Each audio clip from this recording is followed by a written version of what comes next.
Section 1. You will hear a conversation between a senior librarian and a woman interested in working at the library. First, you have some time to look at questions 1 to 7 on pages 109 and 110.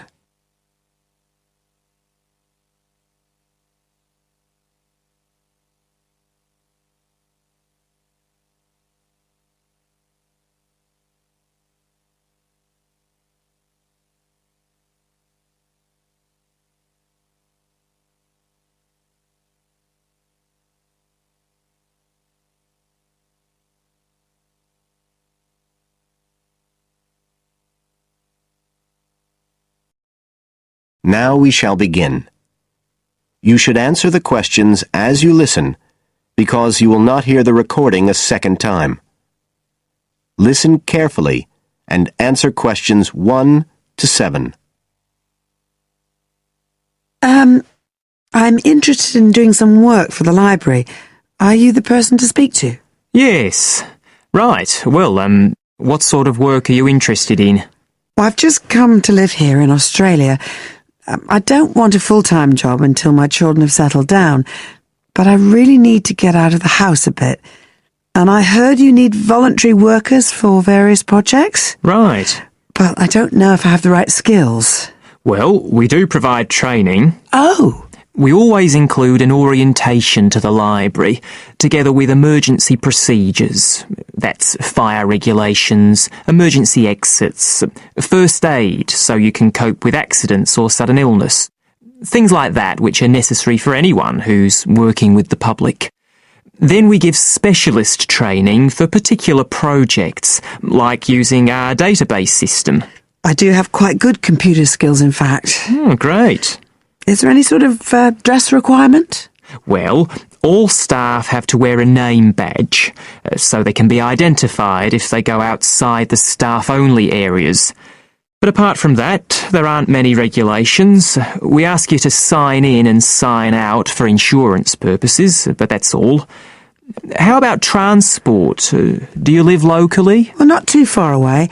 I'm at Porpoise Beach. My husband needs a car during the day, but it's only about 20 minutes on the bus. In fact, we can reimburse part of your travel expenses in that case. Oh! Would that be the same if I came by car? No, because parking is such a problem here. One thing we are looking for, though, is someone who can drive a minibus. No problem. So, do the projects involve going outside the library? Some, yes, but not all. We've just finished one which involved working with photographs taken of the area 50 or 100 years ago. It basically involved what we call encapsulation. Putting them in some sort of covers to keep them safe? Exactly. It's time-consuming work, and we were very grateful to have help with it. Then, sometime next year, we're hoping to begin working on an initiative involving the sorting and labelling of objects relating to local history. We'll be needing help with the cataloguing. Well, I'd definitely be interested. How about at present? Well, we have a small team who work to support those who are unable to read. Working with the blind? Yes, or other groups who have reading difficulties. We provide volunteers with equipment so that they can take books home with them and read them aloud onto CDs. We're gradually building up a collection that can be lent to those who need them. I can see it would be useful, but I'd really like to do some sort of work where I can get the chance to meet people. How about reading stories to children? That's done by our regular staff. But we do have another project. It's a very long-established scheme which involves helping those who are unable to have direct access to the library. Oh, I noticed someone with a trolley of books when I was at the hospital last week. That sort of thing. That would have been one of ours, yes. It's one of our most popular services. Lots of people who wouldn't dream of going to the library normally, when they're at home, borrow a book when the trolley comes round the ward. I can imagine. Yes, I'd definitely be interested in that. Right, so how do I enrol? Well, we do ask all volunteers to commit themselves to a regular period each week. I could probably do 5 or 6 hours. Oh, be careful not to take on too much. But we do need someone for a couple of afternoons from 2 to 4, so 4 hours altogether. That sounds fine.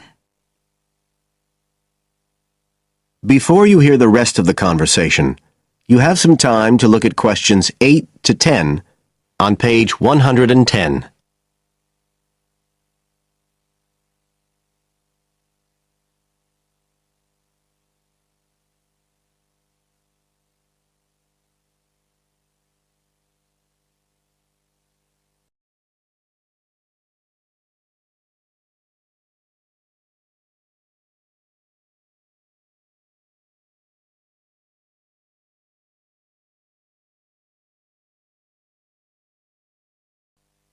Now listen and answer questions 8 to 10. Right, so here's the application form. It asks the usual questions, name and address and telephone number. You also need to fill in details of who we should get in touch with in case of any accident or problem like that. We do need to have that filled in. And there's a space for date of birth, but that's only if you're over 75, so we won't worry about that. No. Oh, it asks for qualifications. Do I need to provide certificates? They're not necessary. We'll need the names of 2 referees, not relatives or family members, obviously. What else? Signature of parent or guardian. That won't be necessary, as I assume you're over 18. Yes. What's this? It says civil conviction check. That's a document we have to provide by law for those working on projects involving children, so we won't need it in your case. But you will need to sign this separate document. That's a copy of commitment. It's basically an agreement to work according to the library guidelines. So, if you'd like to fill this all in, you can do it here or take it home, whichever you prefer. I'll take it home if that's okay. Right, well, thank you for your time. That is the end of section 1. You now have half a minute to check your answers.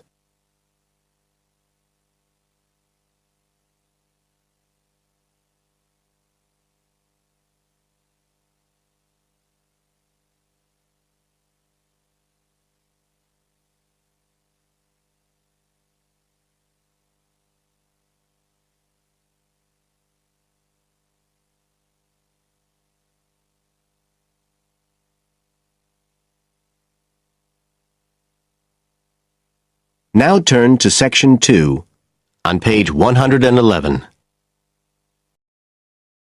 Section 2. You will hear part of a local radio program about fighting air pollution in Canadian towns. First, you have some time to look at questions 11 to 14 on page 111.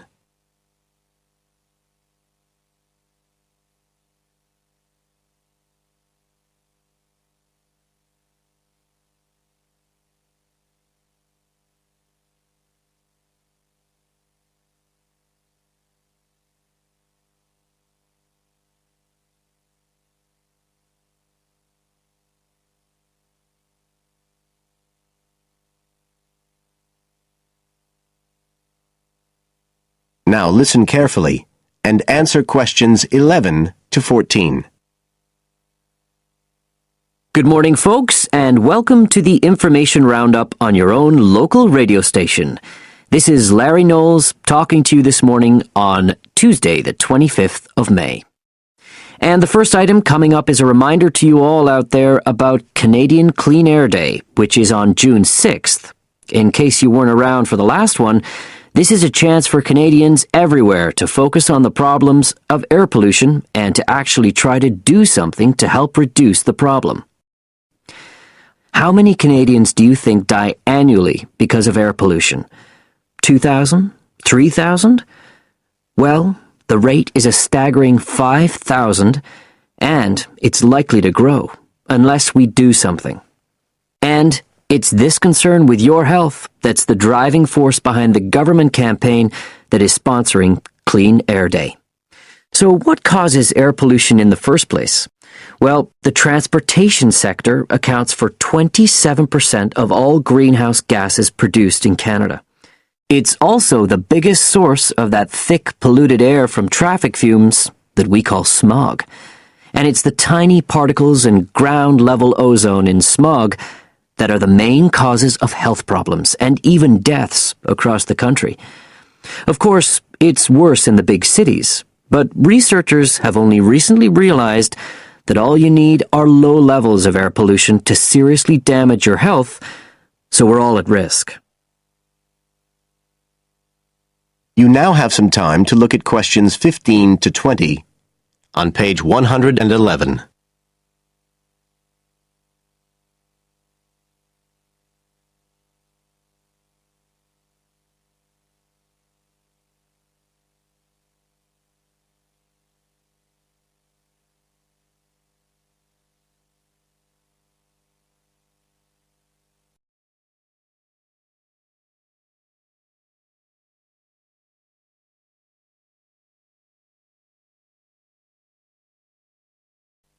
Now listen and answer questions 15 to 20. So, what can we do to fight air pollution? Well, it should be pretty obvious by now that the way we get to and from work every day can have a big impact on the air we breathe. So the easiest action you can take on Clean Air Day is to accept what we call the commuter challenge and get to work on foot or by cycling for a change. If you have to use your car, try carpooling and share the drive, or better still, use public transit. If everyone tries this for just one day, you'll be amazed by the difference it can make to the air in our towns and cities. But there's more you can do to improve air quality. For example, you can plant trees. And if you don't have a garden, then you can do your bit in other ways. For instance, did you know that modern, improved wood stoves can reduce wood smoke by as much as 80 to 90%? So you can make a big difference if you upgrade the appliances you use in your home. The government is also working hard on your behalf to clean up our air. Its priority is to reduce the emissions that cause smog, and they have clear plans to get there. Last year, Canada and the United States agreed to reduce emissions on both sides of the border between the two countries, and they plan to reach their targets in the next few years. The government's also taking action to get cleaner fuels. It's already reduced the sulfur contained in gasoline, and it hopes to reach the reduction target for sulfur in diesel by next year. But the measures don't just focus on the motorist. The federal government's also working to reduce emissions from power plants and factories right across the provinces. You can find out all about government action and all the plans for Clean Air Day events. That is the end of section 2. You now have half a minute to check your answers.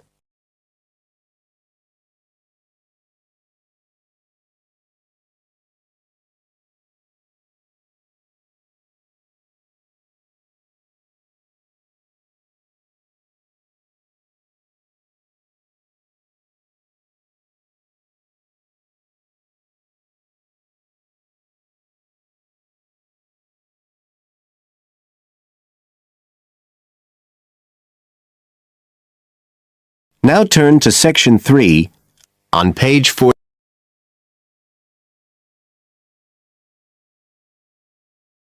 Section 3. You will hear a conversation between a student, Dave, and his tutor about a project that Dave has done about work placements. First, you have some time to look at questions 21 to 25 on page 42.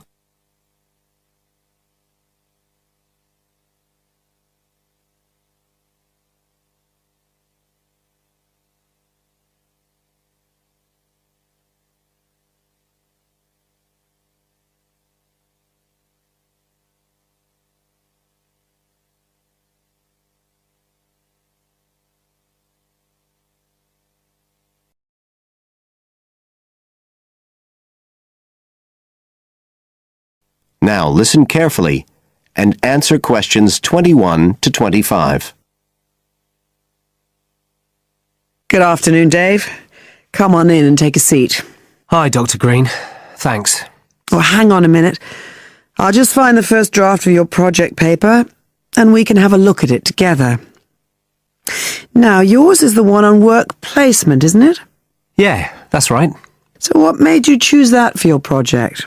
Well, I suppose it was because sending students off to various companies for work experience seems to be such a typical part of educational courses these days. I mean, even school kids get to do it. But I felt everyone just kind of assumes it's a good thing. And I guess I wanted to find out if that's the case. But you don't look at schools or colleges, right? You've stuck to university placement schemes. Yeah, well, I quickly found that I had to limit my research. Otherwise, the area was just too big. Do you think that was okay?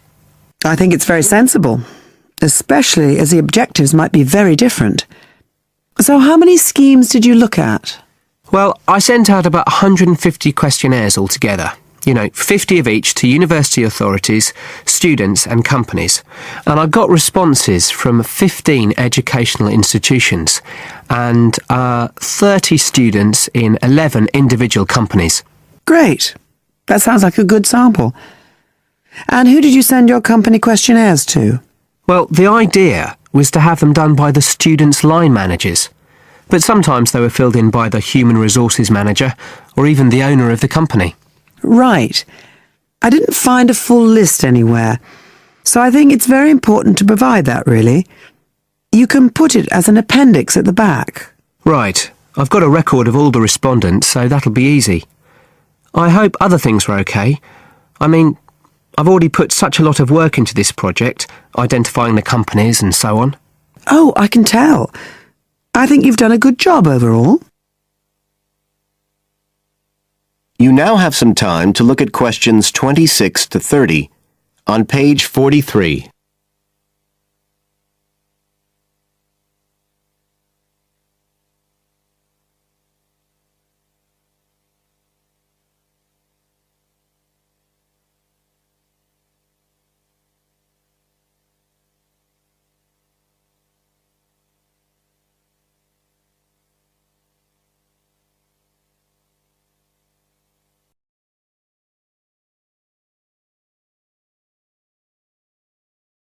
Now listen and answer questions 26 to 30.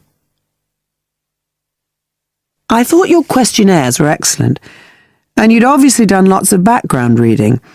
But there were a few problems with the introduction. First of all, I think you need to make some slight changes to the organisation of your information there. At present, it's a bit confused. Okay. What did you have in mind?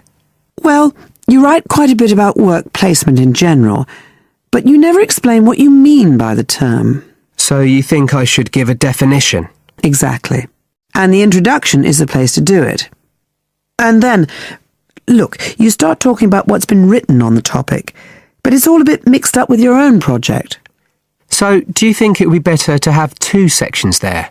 Like a survey of the literature as the introduction, and then a separate section on the aims of my research? I do. You can include your methods for collecting data in the second section too. It would be much clearer for your reader. Establish the background first, then how your work relates to it. It would flow quite nicely then. Yes, I see what you mean. Anyway, moving on.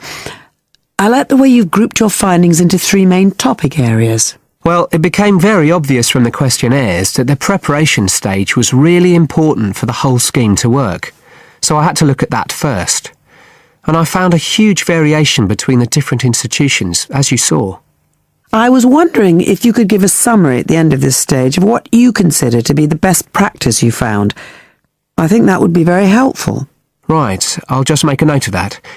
What did you think of my second set of findings on key skills development? For me, this is the core of my whole project, really. And you've handled it very well. I wouldn't want you to make any changes. You've already got a nice final focus on good practice there. Thanks. Right. Now, I think the last part, which deals with the reasons why students don't learn...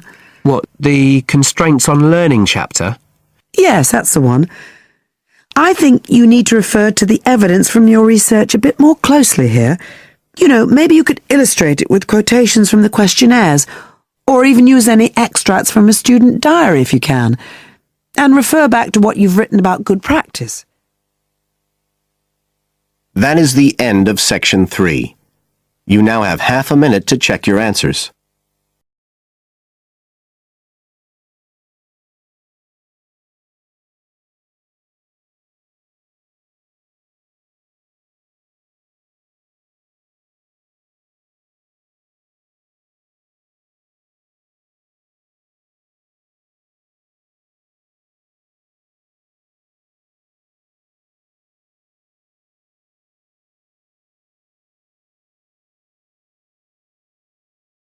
Now turn to Section 4 on page 71.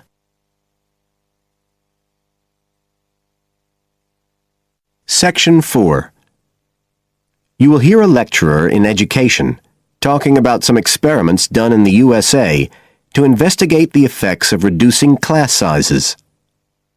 Now you have some time to look at questions 31 to 34.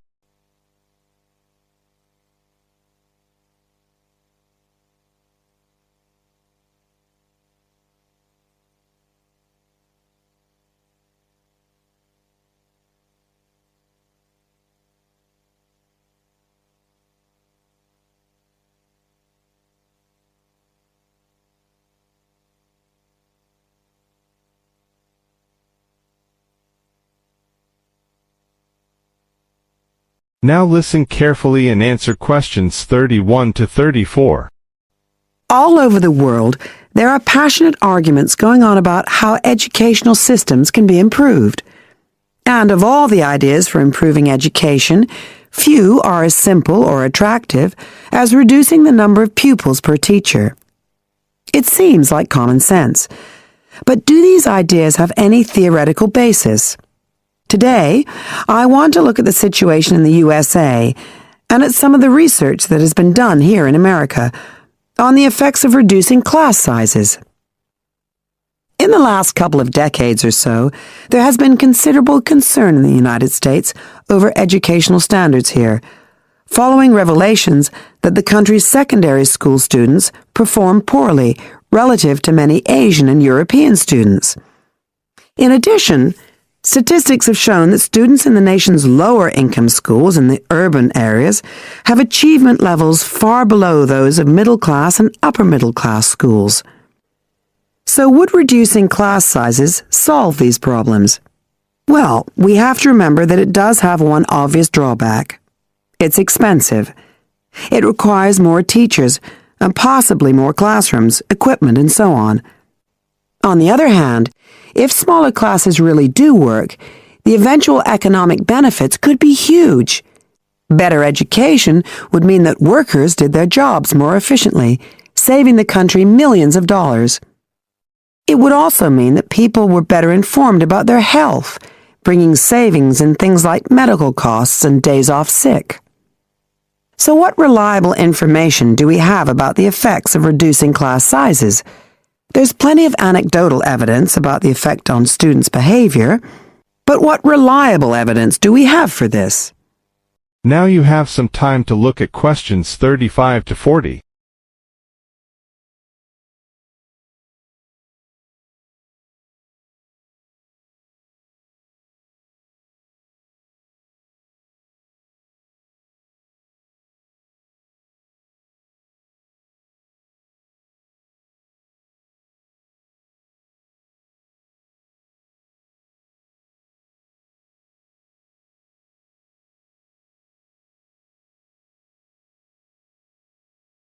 Now listen carefully and answer questions 35 to 40. Let's have a look at 3 research projects that have been carried out in the USA in the last couple of decades or so. The first study I'm going to look at took place in the state of Tennessee in the late 1980s. It involved some 70 schools. In its first year, about 6,400 students were involved, and by the end of the study, 4 years later, the total number involved had grown to 12,000. What happened was that students entering kindergarten were randomly assigned to either small classes of 13 to 17 students or regular-sized classes of 22 to 26. The students remained in whatever category they had been assigned to through the third grade, and then, after that, they joined a regular classroom. After the study ended in 1989, researchers conducted dozens of analyses of the data. Researchers agree that there was significant benefit for students in attending smaller classes, and it also appears that the beneficial effect was stronger for minority students. However, there's no agreement on the implications of this. We still don't know the answer to questions like how long students have to be in smaller classes to get a benefit, and how big that benefit is, for example. The second project was much larger and took place in California. Like the Tennessee study, it focused on students from kindergarten through to grade 3, but in this case, all schools throughout the state were involved. The experiment is still continuing, but results have been very inconclusive, with very little improvement noted. And the project has, in fact, also had several negative aspects. It meant an increased demand for teachers in almost all California districts. So the better-paying districts got a lot of the best teachers, including a fair number that moved over from the poorer districts. And there were a lot of other problems with the project. For example, there weren't any effective procedures for evaluation. All in all, this project stands as a model of what not to do in a major research project. A third initiative took place in the state of Wisconsin at around the same time as the California project began, and it's interesting to compare the two. The Wisconsin project was small. Class sizes were reduced in just 14 schools, but it was noteworthy because it targeted schools at which a significant proportion of the students were from poor families, compared with California's one-size-fits-all approach. Analysts have found that the results are very similar to the Tennessee project, with students making gains that are statistically significant, and that are considerably larger than those calculated for the California initiative. Now, I'd like to apply some of these ideas to the latest. That is end of section for you. Now have half a minute to check your answers.